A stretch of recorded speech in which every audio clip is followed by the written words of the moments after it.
Hello guys, welcome back to my class.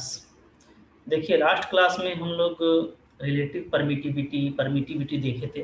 ठीक है, Coulomb's law हम लोगों ने देखा था, तो यहीं से कंटिन्यू करते हैं। ठीक है, परमिटिविटी के बारे में मैंने आपको बताया था। ठीक है, यहाँ पे देखिए है हमारा जो कूलॉम्स लॉ का जो हमारा एक्सप्रेशन था। ठीक है, वो यहाँ पे है। ठीक है, ओके, आप इसको देख पा रहे हैं, इन बॉक्स है क्लियर। ये वाला बॉक्स आपको नज़र आ रहा होगा, ये वाला। ठीक है, F is equal to 1/4 pi epsilon naught capital के Q1 Q2/r²।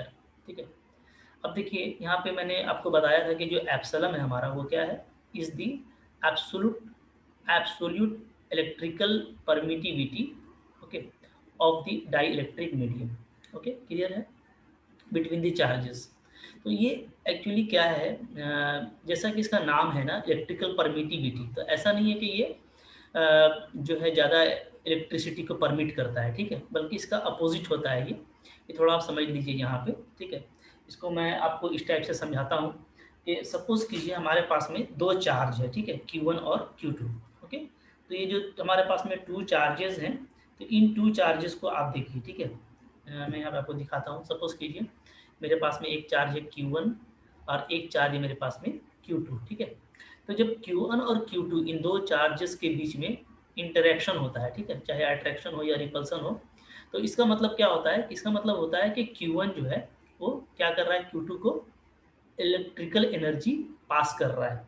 ठीक है, ओके, ये Q1 Q2 को इलेक्ट्रिक एनर्जी पास कर रहा है। ठीक है, अब डेफिनेटली क्या है कि ये जो बीच का जो मीडियम है, ये जो पूरा मीडियम है हमारा, ठीक है, ये कोई ना कोई मीडियम होगा। ठीक है, ये आपका एयर भी हो सकता है, वैक्यूम भी हो सकता है। ठीक है, कोई बीच का जो मीडियम है वो हमारा कोई गैसियस मीडियम भी हो सकता है, डेंस भी हो सकता है। ठीक है, रेयर भी हो सकता है, कोई भी तरह का ये मीडियम है। ठीक है, तो जब Q1 Q2 को इलेक्ट्रिक एनर्जी पास कर रहा है, ठीक है, तो क्या होता है, ये इलेक्ट्रिक एनर्जी 100% यहाँ तक नहीं पहुँचता। ठीक है, अगर Q1 इसको इलेक्ट्रिक एनर्जी 100% यहाँ से डिलीवर करता है, तो ये 100% नहीं पहुँचता, बल्कि कुछ ना कुछ क्या हो जाता है, यहाँ पे बीच में एब्जॉर्ब हो जाता है। ठीक है, और जो डिलीवर हुआ था, मान लीजिए 100% डिलीवर किया था, तो सपोज कीजिए 90% ही पहुंच रहा है। ठीक है, ओके, तो 10% क्या हो गया, एब्जॉर्ब हो गया। तो ये जो बीच में एब्जॉर्ब हो गया, ठीक है, ये जो प्रॉपर्टी है मीडियम का, इसी को क्या बोलते हैं, इलेक्ट्रिकल परमिटिविटी बोलते हैं। ठीक है, तो आप इसको उल्टा समझें कि असल में क्या है, इलेक्ट्रिकल परमिटिविटी जो है वो परमिट करता है कि कितना एनर्जी एब्जॉर्ब हो जाएगा।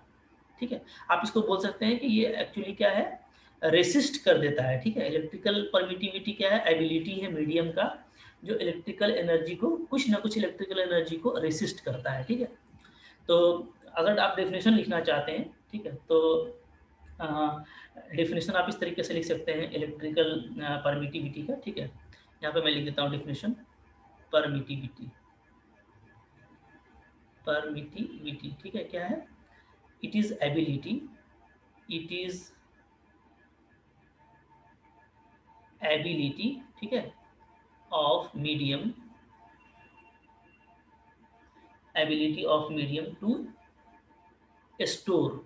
ठीक है, स्टोर बोल सकते हैं। ठीक है, या बोल सकते हैं आप रेसिस्ट बोल सकते हैं। ठीक है, resist electric energy, electric energy. ठीक है, मतलब जितना एनर्जी डिलीवर किया गया था उसमें से कुछ ना कुछ एनर्जी को ये स्टोर कर लेता है, या बोलिए कि रेसिस्ट कर देता है, यानी उसको रोक देता है। ठीक है, तो ये जो एबिलिटी है मीडियम का, ये हमारा क्या कहलाता है, परमिटिविटी ऑफ मीडियम कहलाता है। ठीक है, परमिटिविटी ऑफ मीडियम, क्लियर है। ठीक है, तो हर एक मीडियम का इलेक्ट्रिकल परमिटिविटी होगा, यानी वो कुछ ना कुछ एब्जॉर्ब कर लेगा, रेसिस्ट कर लेगा। ठीक है, तो जैसे वैक्यूम है तो वो कम करेगा, एयर है तो थोड़ा ज़्यादा करेगा। ठीक है ना, तो इस तरीके से करता है। ओके, तो अब हर मीडियम का अलग अलग परमिटिविटी होता है। ठीक है, तो जो वैक्यूम का परमिटिविटी है उसको हम लोग एप्सिलॉन नॉट, ठीक है, एप्सिलॉन लिख करके इसके नीचे लगा देते हैं ऐसे नॉट। ठीक है, ऐसे भी लिख सकते हैं या ऐसे भी लिख सकते हैं।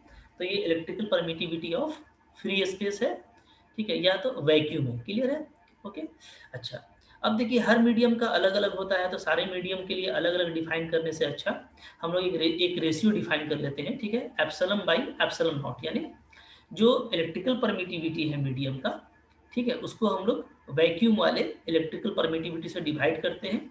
इसको डिनोट किया जाता है कैपिटल के से या तो एप्सिलॉन के नीचे आर, ठीक है, इस तरीके से एप्सिलॉन आर। ओके, तो ये जो है ये क्या कहलाता है, ये कहलाता है आपका रिलेटिव परमिटिविटी, ठीक है, या तो इसको हम लोग डाइलेक्ट्रिक कांस्टेंट भी बोलते हैं या रिलेटिव परमिटिविटी, ठीक है, R for relative permittivity. Clear है? ठीक है, तो अब आप देखिए यहाँ पे जो लिखा हुआ है, तो कुछ बुक में आपको ये फॉर्मूला ऐसे भी मिल सकता है, ठीक है, 1/4 पाई, ठीक है, एप्सिलॉन नॉट एप्सिलॉन आर, ठीक है, Q1 Q2 by R square. तो अगर ऐसा मिलता है फॉर्मूला तब भी चौंकिएगा मत, एप्सिलॉन आर और के दोनों एक ही चीज़ है, ठीक है, डायरेक्ट्रिक कांस्टेंट है या तो इलेक्ट्रिकल रिलेटिव परमिटिविटी है।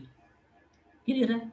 ओके, अच्छा, अब देखिए जब हम लोग बात करते हैं वैक्यूम का, यानी अगर अगर हम लोगों ने जो Q1 Q2 ले रखा है उसके बीच में अगर वैक्यूम है, कुछ नहीं है, ठीक है, वैक्यूम है, ओके, अगर इसके बीच में आपका वैक्यूम है, ठीक है, तो क्या होगा, तो k का जो वैल्यू है वो 1 हो जाता है, यानी जो E है मेरा वो एप्सिलॉन नॉट के बराबर हो जाएगा।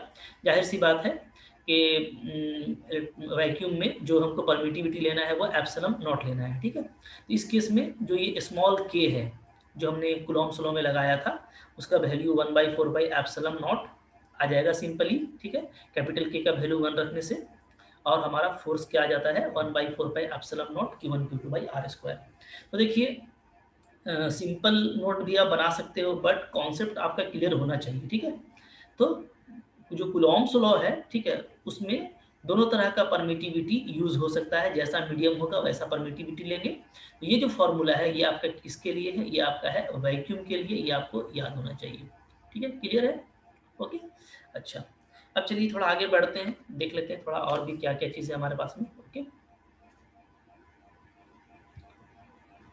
नेक्स्ट नेक्स्ट देखिए, नेक्स्ट है कि जो परमिटिविटी है फ्री स्पेस का, ठीक है, जिसको आप एप्सिलॉन नॉट से डिनोट कर रहे थे, ठीक है, इसका वैल्यू क्या होता है, इसका वैल्यू होता है 8.854 8.8542 10 टू द पावर -12, ठीक है, 8.8542 into 10 to the power -12 coulomb square, ठीक है, न्यूटन मीटर -2, ठीक है, ऐसा।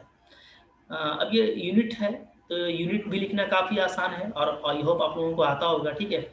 अगर किसी को नहीं आता तो आप देख लीजिए यूनिट कैसे लिखा जाता है, ये तो वैल्यू है, याद रहेगा आपको, ये यूनिट है, यूनिट कैसे लिखते हैं, ठीक है। तो आप देखो जैसे मान लीजिए एफ मैंने ले लिया, क्या एफ क्या होता है, सिंपल फार्मूला होता है एफ का के Q1 Q2 by R square, ठीक है, ओके।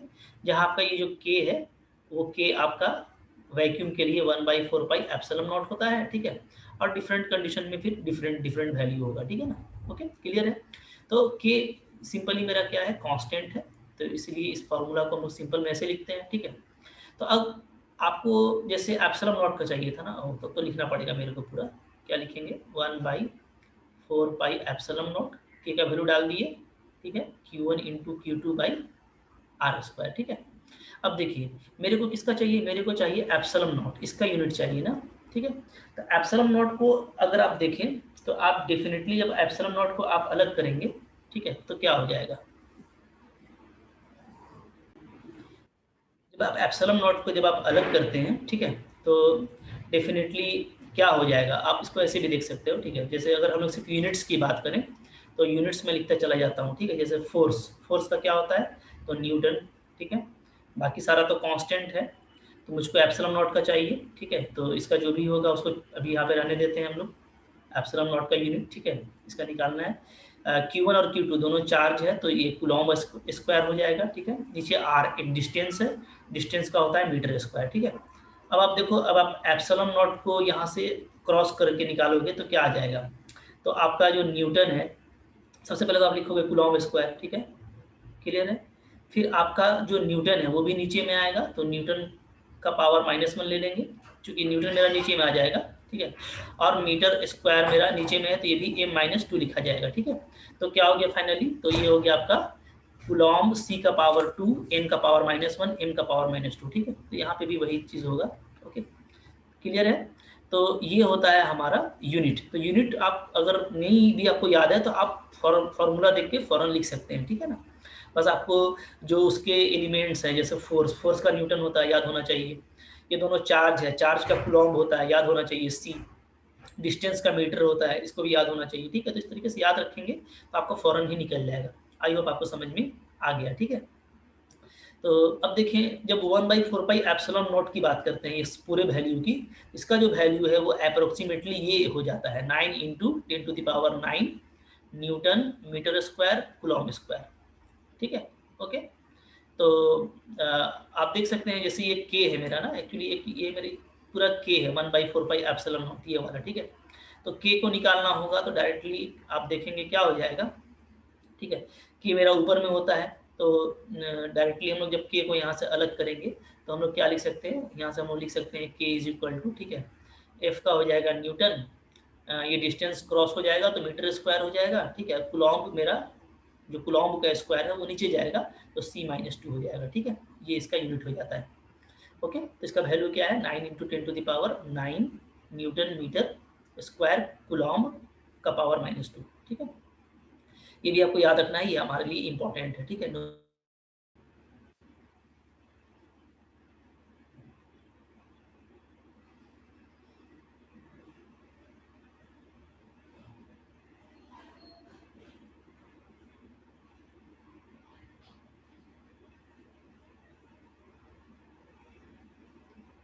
ठीक है, क्लियर है यहाँ तक? ओके, तो चलें, अब यहाँ तक आपको आई होप क्लियर हो गया। तो अब देखिए, ठीक है, तो ये सारी जो मैंने बातें बता दी हैं, आई होप आपको समझ में आ गया होगा। अब देखिए यहाँ पे है कि सीजीएस सिस्टम में, यानी सेंटीमीटर ग्राम सेकंड, इस सिस्टम में जो वैल्यू है 1/4 एप्सिलॉन नॉट का वो 1 होता है, क्लियर है, ठीक है। तो जो स्मॉल के है वो 1/k हो जाएगा, और हमारा जो कैपिटल एफ है उसको आप सिंपली ये लिख सकते हैं, ठीक है। ये इंपॉर्टेंट नहीं है, इसको रहने दीजिए। Dimensional formula of epsilon not, अगर इसका आपको डायमेंशनल फार्मूला निकालना है तो आप कैसे निकालेंगे, ठीक है। तो डायमेंशनल फार्मूला निकालना भी काफ़ी आसान होता है, ठीक है। मैं आपको बता देता हूँ, ठीक है, कि हम लोग डायमेंशनल फार्मूला हम लोग कैसे निकालते हैं, ठीक है। ओके, आइए देखिए डायमेंशनल फार्मूला मैं आपको बताता हूँ। देखिए यहाँ पे, ठीक है, चलिए। डायमेंशनल फार्मूला निकालने का जो तरीका है हम लोगों का, ठीक है, जैसे एप्सिलॉन नॉट का आपको निकालना है, ठीक है। तो आप फार्मूला पहले लिख लीजिए, क्या होता है, फोर्स का 1/4 एप्सिलॉन नॉट, ठीक है, Q1 Q2/r², ठीक है। अब देखिए आपको निकालना है एप्सिलॉन नॉट का, ओके। तो एप्सिलॉन नॉट का आप निकालिए इज इक्वल टू, अब देखिए 4 पाई जो है ये तो कांस्टेंट है, डायमेंशन लेस होता है, ठीक है। तो एप्सिलॉन नॉट मेरा समझ लीजिए क्रॉस करके यहाँ पे आ गया, ठीक है। तो एफ मेरा नीचे चला आएगा, तो इधर जो मेरे को चाहिए डायमेंशनल फॉर्मूला वो चाहिए Q1 × Q2 force into r² का, क्लियर है, ठीक है। अब Q1 Q2 का क्या होता है, दोनों चार्ज है, ठीक है। तो चार्ज का होता है डायमेंशनल फॉर्मूला, ठीक है, क्या होता है एम्पियर इंटू टाइम, ठीक है। तो इन दोनों का स्क्वायर हो जाएगा, ओके। चूंकि चार्ज क्या होता है, तो चार्ज आप देखते हैं कि Q इक्वल टू होता है IT, current into time. Current का हो जाता है एम्पियर और टाइम का हो जाता है कैपिटल T, ठीक है। तो AT का स्क्वायर। अच्छा, F क्या है, तो F होता है आपका न्यूटन, ठीक है। और R क्या है, डिस्टेंस, तो डिस्टेंस का क्या होता है L², ठीक है। ओके, तो अगर आप जैसे न्यूटन का आप अगर लिखना चाहें तो न्यूटन का क्या होता है ये भी आपको पता होना चाहिए। तो न्यूटन का होता है, ठीक है, ML_T-2, ये आपने 11th में किया हुआ है कि फोर्स का क्या होता, कितना होता है ML_T-2, ओके। और R का हो जाता है आपका डिस्टेंस का स्क्वायर यानी L²। अब आप इसको क्या कर दीजिए, समराइज कर दीजिए, तो क्या हो जाएगा, m ऊपर जाएगा -1, L का पावर 3 ऊपर जाएगा -3, ठीक है। T -2 है, और ऊपर में T का स्क्वायर है तो पावर ऐड हो जाएगा, T का पावर 4 और A का पावर 2। तो ये जो है डायमेंशनल फार्मूला हो गया हमारा एप्सिलॉन नॉट का, ठीक है। तो यहाँ तक आई होप आपको क्लियर हो गया है, इसको आप अच्छे से कंक्लूड कर लीजिए, ठीक है। Thank you for watching.